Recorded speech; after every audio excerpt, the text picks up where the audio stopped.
What's going on? Welcome to Totally Blitz Podcast. We're back with the first pay-per-view card of the 2024 year. UFC 297, Strickland versus Du Plessis for the middle title for the middleweight belt of the world, and also co-main event got a dual header of belts: Rockwell Pennington versus Mario Bueno Silva for the bantamweight vacant belt that the GOAT Amanda Nunes left up in the air. As always, go down, like, and subscribe. Comment your thoughts on the whole card, your picks, your bets. We want to hear them. And I'm Paul, pick 'em with 'em, Contra, and I'm always joined with. You already know, man. It's your boy, Kev Waterboy, Savoy, a.k.a. the People's Champ. You feel me? Oh, man, Paul, I haven't got to wear my championship fit all year. I ain't All worn that year. since last year. You know what I'm saying? Good 2.5 weeks. Put the belt back up. You feel me? Greatest investment ever. But I can even wear that bit like this. Come roll like that. But no, man. We going all the way to motherfucking Canada. And if it's as cold where you are as it is here over where I'm at, I can feel it. I can feel the energy. Fuck it, bro. Let's go I want this shit like 1970s kung fu movie style, bro. Have them fighting outside. Have them fighting in the freezing cold shirtless, bro. I want the nipples hard when they throw a punch. I hate this guy. But I could agree to an extent. I want someone to get a gash on their face, like a cut on their eyebrow, because the nipple slice, the fucking right through. Nipple slice is crazy, but crazy. For the octagon though, it's gonna be a wild card, and I think this card is promising. I don't think this card is like. I low key think this is gonna be like a slowdown a little bit for the UFC because like I feel like there are a lot of big fights last year. Like let them like kind of like get their feet back right, get ready for UFC 300, get ready for UFC 298 looks like he's gonna be a banger. Like I feel like this is the appetizer before we start getting real entree pay-per-views. Yeah, I feel like they're slowly giving it to us. That's why we went to Canada. But normally I would say UFC doesn't fuck with Canada. Like you feel me? Like the UFC does not like Canada at all. Paul would say the UFC doesn't fuck with Canada or the Canada people. But like I like too many people on this card. You got fucking Sean Strickland. Go. America's Last Hope. Motherfucking Myra Bueno Silva, my favorite lesbian.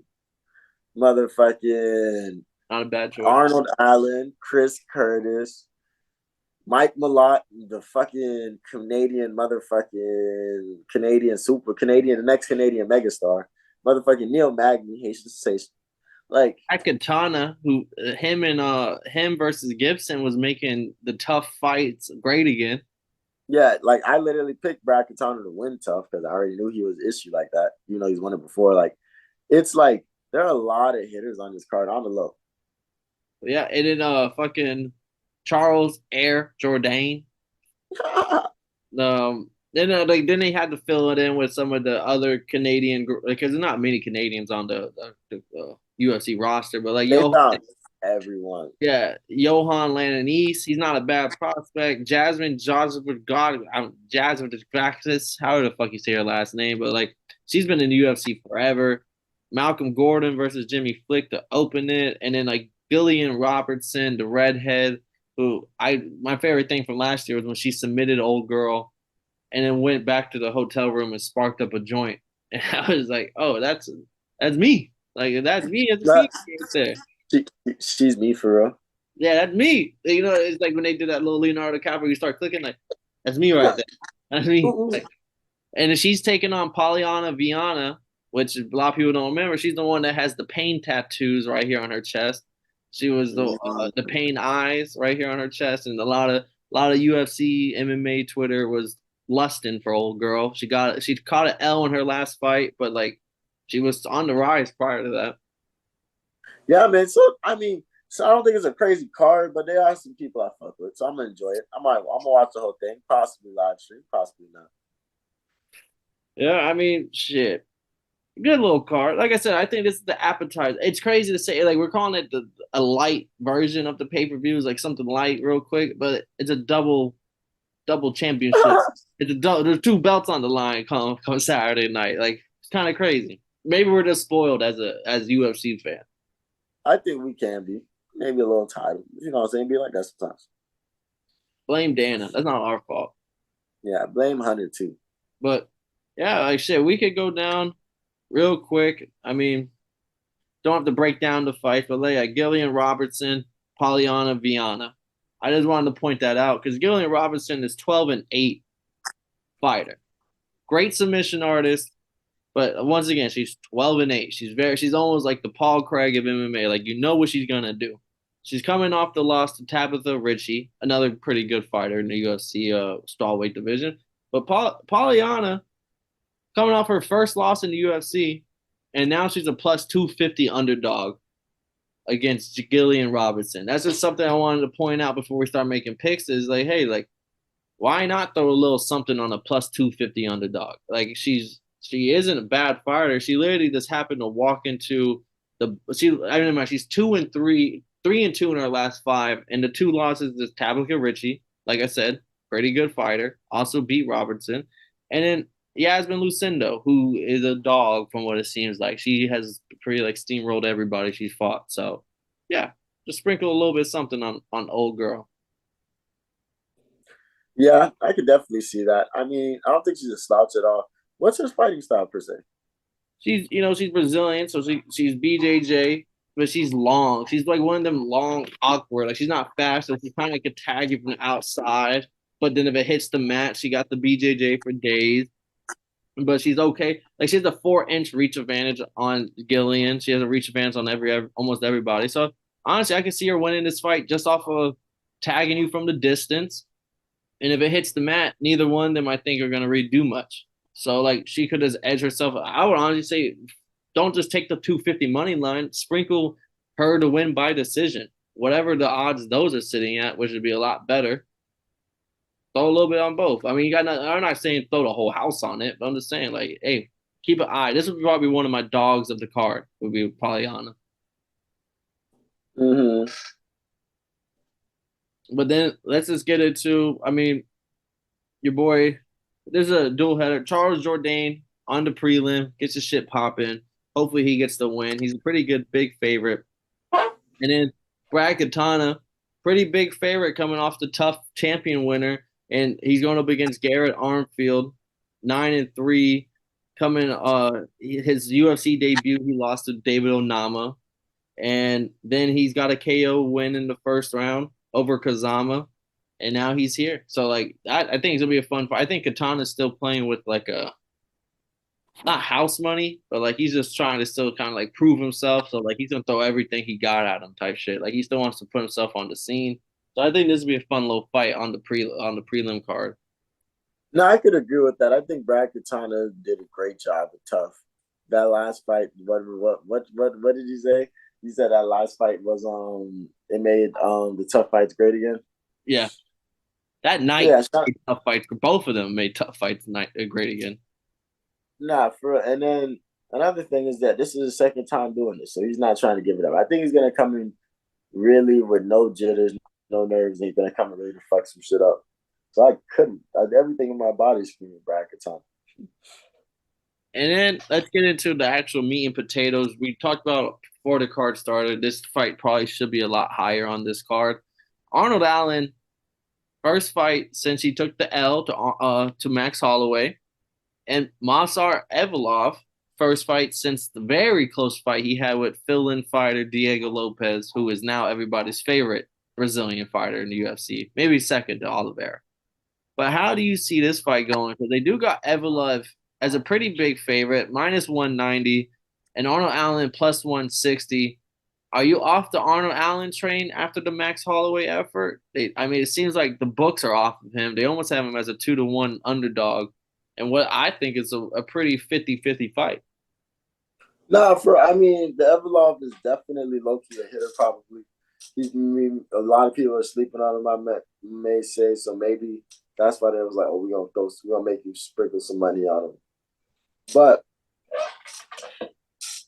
oh man, there's no way There's no way I'm losing a hope in Arnold Allen just for losing to Max Holloway. I feel like we've seen both lose twice to Max Holloway before. Like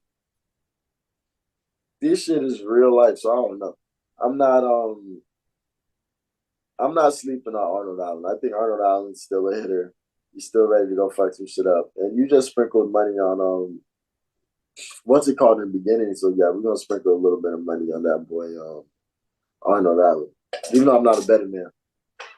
I'm gonna have to go with Evolov on this one just because he does have like Diego Lopez has crazy submissions. Arnold Allen doesn't have that in his bag really, and I feel like Evolov, his wrestling, his Russian wrestling style is just built to be able to go through people like Arnold Allen.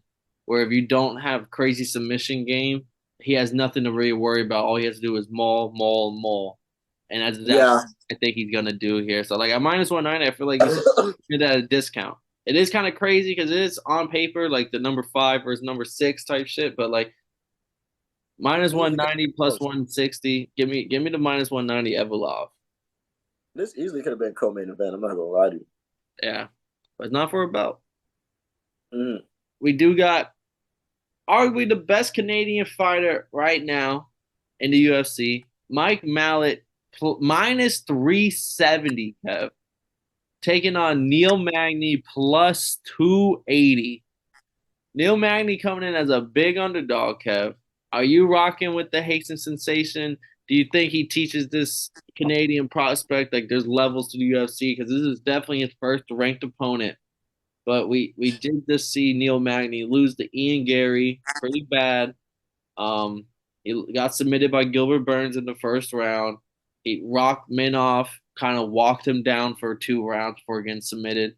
But he also, in that same stretch of time, submitted Daniel Rodriguez and got a decision win over Phil Rowe. So it's not his first time knocking people down after they try to climb up the ladder. Does he do it again at the ripe old age of 36? Not for. I mean, I would definitely not say Neil Magny is a gatekeeper, but he's definitely like usually the baseline. Like, if you better than Neil Magny, you're pretty fucking good. You can't beat Neil Magny, yeah. All right. So I look at the Is Mike situation Mallet like, pretty good, or is he just all right? yeah, that's what the question is, and I think I might have to trust Mike Mallet in Canada. I might have to vibe with, but I'm definitely not sleeping on Neil Magny. Like, you lost your last 2 fights, and they were against Gilbert Burns and motherfucking Rock what's that shit called? Minoff and Ian Gary. Yeah, like, you losing against hitters. They probably would have fed him the Cosmon if Hodmont stayed in the division type shit. Like, And I will say Neil Magny does have a 7-inch reach advantage, 80-inch to 73. Kind of can do it all, Swiss Army knife. It kind of makes it interesting because Mike Mallet does like to take people down. He likes to submit them. So if Neil Magny can defend that, it kind of like what will Mike Mallet have? Maybe he does have KO power, and Neil Magny has shown that he can get knocked out. I'm gonna go with Mike Mallet being the Canadian warrior he is, and I'm gonna believe that Canada is giving us their best hitter since GSP because like every other Canadian fighter has kind of been or fun, whereas Mike Mallet at least seems to be on a mission. yeah, and he was a great.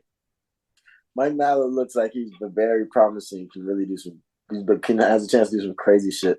But this is his test right here. If he can beat Neil Magny, he will be that stick. Hasn't lost since 2014, almost 10-year run since his last loss. Nice.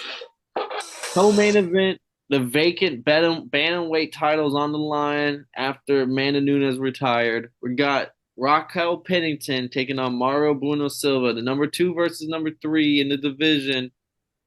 Bueno Silva's coming in at minus 160 favorite. Pennington plus 135, Kev.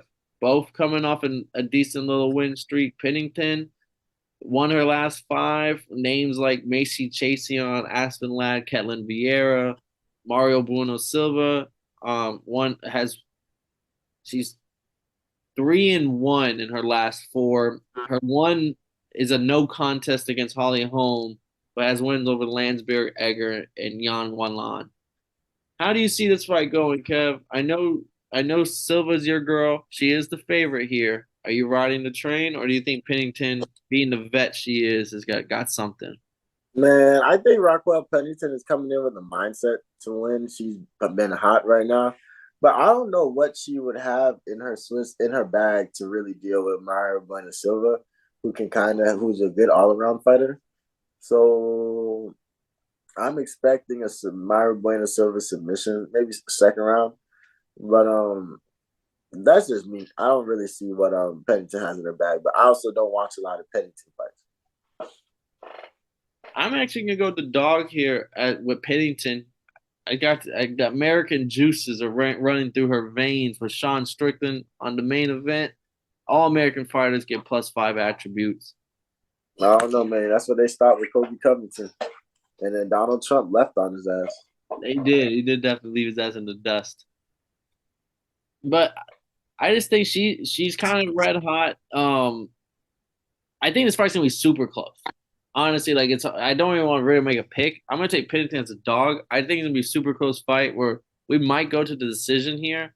And it's gonna be, I feel like my scorecard might be different from your scorecard, and your scorecard might be different from the next guy's scorecard. I think there's gonna be a super close fight. I think there's gonna be a lot of mat work, a lot of not. I feel like there won't be a like in stand ups. There might be some points where like no one's really doing much. So I feel like each round is gonna be hard to really judge on who won him. And I'm just gonna go with Pennington to edge out the win here. Yeah, I mean, I respect it. And then for our main event, Kev, the This the one we've been waiting for. yeah, People's Champ, Kev. Your People's Champ. Sean Strickland's the People's Champ. He's defending his belt. It's on the line. Middleweight title fight. Main event in Canada. Sean Strickland versus Dricus Du Plessis. The fight that went down in the stands a couple weeks ago and had a very actually chill press conference for all the drama that led up to it. We got the fight going on. We've been waiting for this one. It's a pick 'em. Strickland slight favorite, -120. Dricus Du Plessis +110. How do you feel? I mean, Dricus Du Plessis is a good fighter. Straight up. Let's start right there. Good fighters from South Africa for real, all that good stuff. But I don't see him beating my dog, Jonathan Strickland. After what she did to Izzy, I think Dricus is awkward. But if you can have a game plan to make him fight like that, he needs to. But my question is, how do you think Sean Strickland's handling all this championship shit stuff? Because he low key looked a little nervous. I'm not gonna lie. Well, not nervous, uncomfortable at media day the other day. Like he don't want all the extra cameras and he don't want all the extra attention, but like he's still doing him. It's not like he's saying less because of the backlash or anything. It's like he's still doing his day to day. It just happens to be a lot more cameras in his face and a lot more people that are exposed to him and want to hear what he has to say. But I feel like he don't want it, but he's doing it well.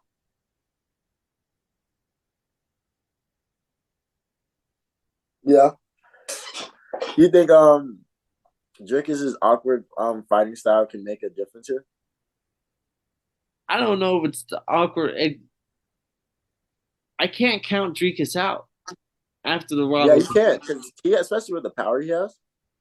The Robert Whitaker fight, like Derek Brunson, Derek Till, Brad Tavares, Trevin Giles. That's a solid 4 going into the Whitaker fight.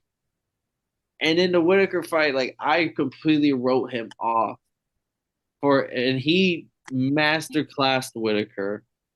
And Sean Strickland's not the best fighter. Like my heart wants me to pick Strickland, but my betting instincts and everything is telling me take Dricus as the dog here.